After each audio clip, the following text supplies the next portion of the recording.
Hi there, welcome to the workshop. Now this is a very brief episode, just a show and tell. I've got in my French collection a first pattern Mass 36 and a second pattern Mass 36, and I thought I would just go down all the differences between the two, and then hopefully you can tell which is which should you find one in a shop and want to take one home, which of course you must. So let's start with the pre-war one. Now the stock has a serial number on it, which will match to the rifle hopefully. Most notably with the first type rifles, there are serial numbers everywhere, very German-like in their attention. So you'll see this repeated on all sorts of parts on the rifle. And there is also a very nice cartouche, or there should be, if it's hasn't been rubbed away by time, on the stock. And this one is May 1939. So now, one of the things you can see is that everything on it is machined. There's no stamping whatsoever. So here the trigger guard is solid with serial number, floor plate, serial number, fore end, serial numbered.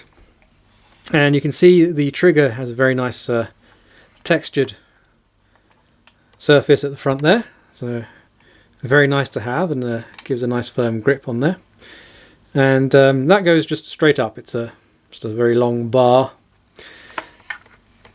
Now, the back of the bolt in this case is completely round. And the first modification of this rifle came in 1939 due to some rather embarrassed motorcyclists, dispatch riders that would come to the end of their ride and notice that their bolt was empty. And this happened because when you carry your rifle in the uncocked position, which was the normal carry position for the French, there was no safeties on these things, so you loaded on command or unless you fully intended to shoot somebody. So, in this uncocked position, what could happen is when this was jiggling along on your back or in a bucket or something, you could get an unfortunate series of circumstances that would result in this happening. And then this would fall out and you'd have a useless rifle. So this was quickly corrected, as you will see in the other rifle. Then the other characteristic feature, since we're on this end, is the format of the rear sight. So this is just a plain base, integral with the receiver, and the increments are machined in here, but the increment stops are machined into the sight leaf. So if you want to change distance, you have to press down on the sight leaf, shuffle that backwards and forwards until it engages and line up with the corresponding line here. And this of course presents a problem similar to here, although somewhat less critical, is that you could lose your sight setting when you were running about or whatever, because all it took was to get a bit of downward pressure on the leaf and this would be free to go along. And I'm guessing if it suddenly sprung like that, and it could also easily be bent or snapped. So they would make a more secure version of the sight to resolve that problem. And another thing you will notice is that there's no idiot stop. And if we look at the magazine assembly, you'll see that here it's been machined away on purpose. It's been blued, it's not a modification, so that then the bolt rides over it and pushes it down a bit. So you just have to learn to count to 5, which I'm guessing most conscripts could. And the foreplate here is a nice machined part. And the button here is very easy. I don't know whether that's with age or they were just a little bit, well, it's easy to dismantle, so you could easily dump your magazine if necessary. But the second version is considerably harder. So, then I shall take the wood off this one, which I don't recommend doing for anybody. I'm doing it on this one because the second model is the one I use for shooting because the sights are dead on, so I'm not going to disassemble that one because it works fine. I don't want to upset the setup of the wood.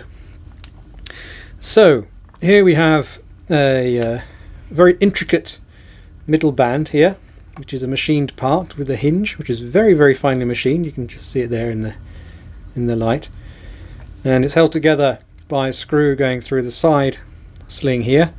It's the usual 2-slotted tamper-proof or soldier-proof screws, so you need to modify some old slotted heads for that, and this just needs to be a little bit pushed off. And there we go. So this underwent a few modifications until the final model, which is associated with the second pattern rifle. First of all, they got rid of this sling underneath, and then they went to a simple sort of flapping loop similar to the Berthier, and finally they changed, as you'll see on the other model, from this finely machined piece to a bit of sheet steel that just gets bent round. So they went from this finely machined piece to a very efficient and a cheap way of achieving the same part. And then if we go to the front here, I've taken the screw out already, and this is all machined front sight and nose cap. Sorry, front sight protector and nose cap. Now, unfortunately, the wings and the front sight are pretty much the same height and the same thickness. So trying to snap shoot with this is awful, because you can very easily mistake one or the other. Many rifles of this era had a sort of the same problem with the sort of carbines that have these kind of open protectors, and so that gets modified. But also the whole construction of this is simplified, because this is a reasonably complex part. Let's take the bayonet out.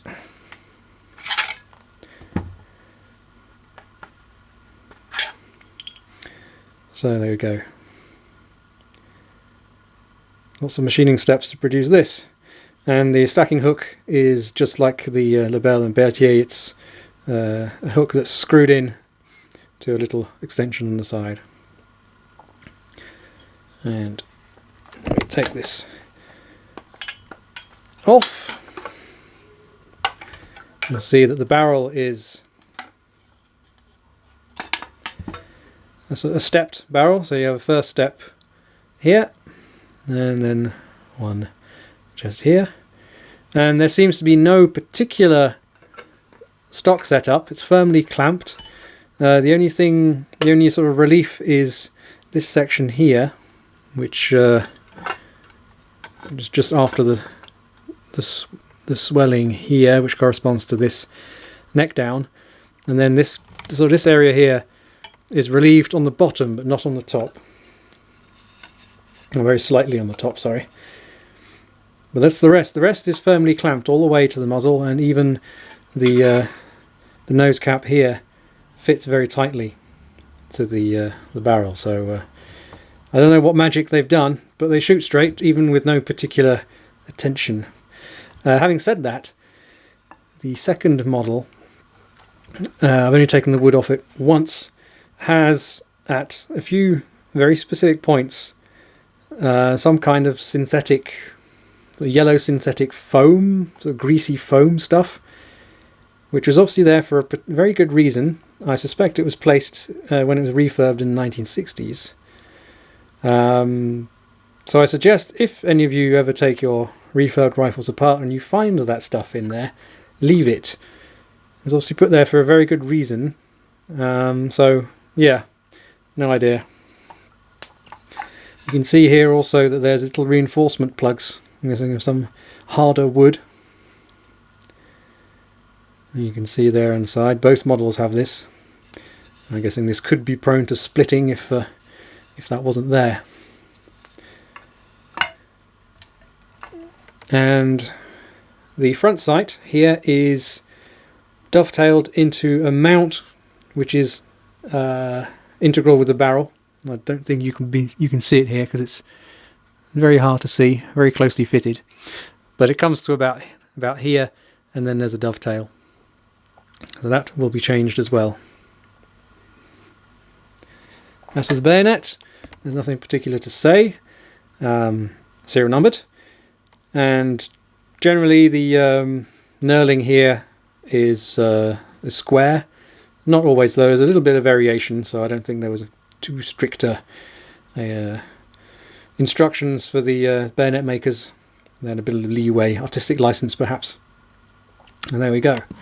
Now this one on this rifle does have the idiot hole, which Ian explains in his vid of if soldiers were stupid, drunk or tricked into joining two bayoneted rifles together. Interestingly, the bayonet itself has not been modified, so this would be no good if you use this bayonet, as I'll show you with the other rifle. So there we go, those are the highlights, if you like, of the first pattern rifle.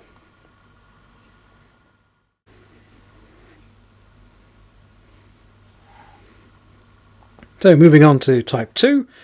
Now the buttstock here is exactly the same profile, but there's no cartouche, there's no serial number, so these could be mixed and matched without any issues.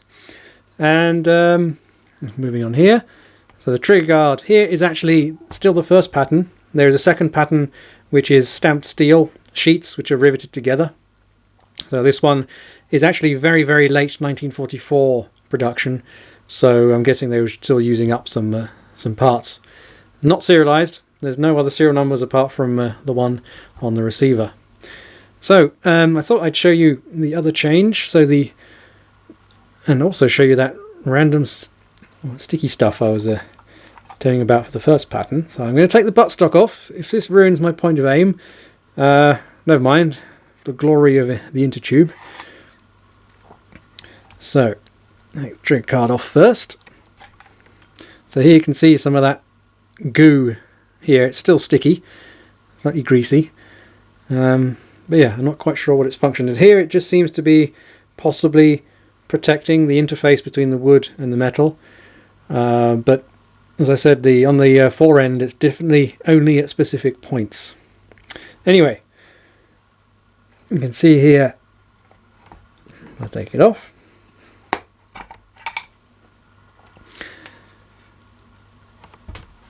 The trigger here now doesn't have any knurling on the front, it's just flat, and it's got this little extra flap here on the back, the extension.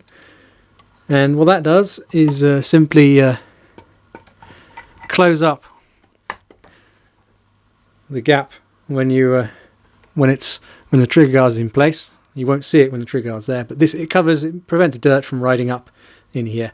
And of course this means that the wood is recessed a little deeper on this second pattern stock, so it's possible that a first pattern stock wouldn't fit onto a second pattern if the trigger has this little extension. So let's just put this back together.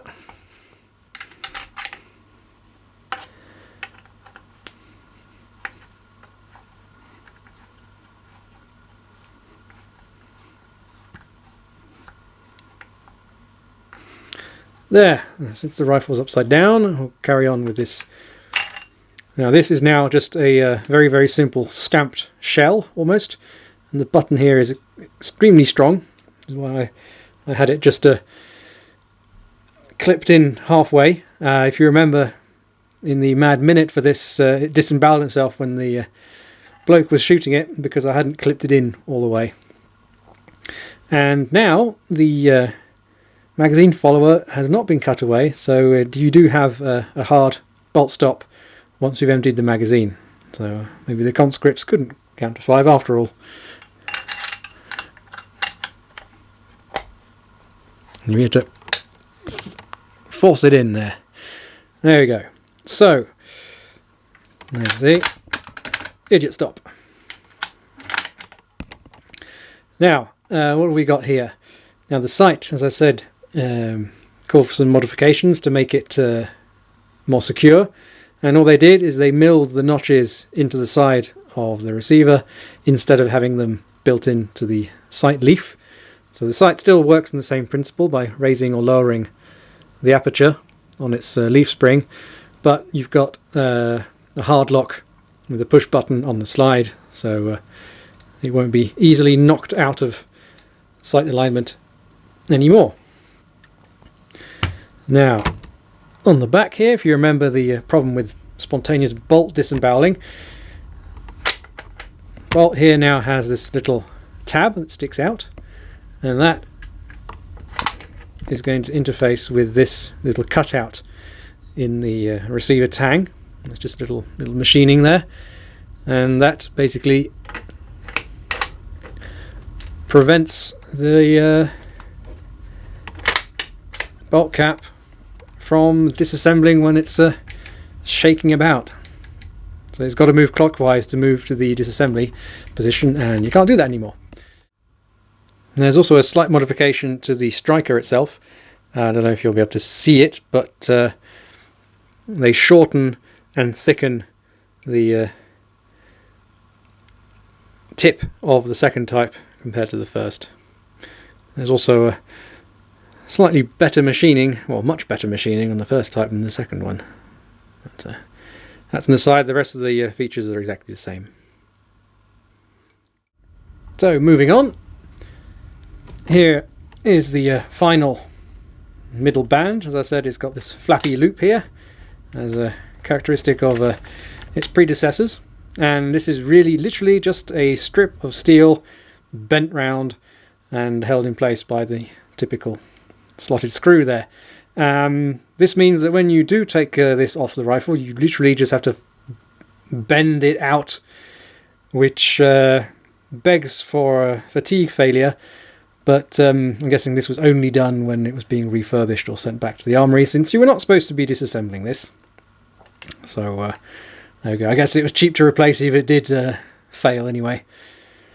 And here you can see that the front cap here is all one stamped sheet metal piece with a sight hood now, so you can't inadvertently aim with the wings.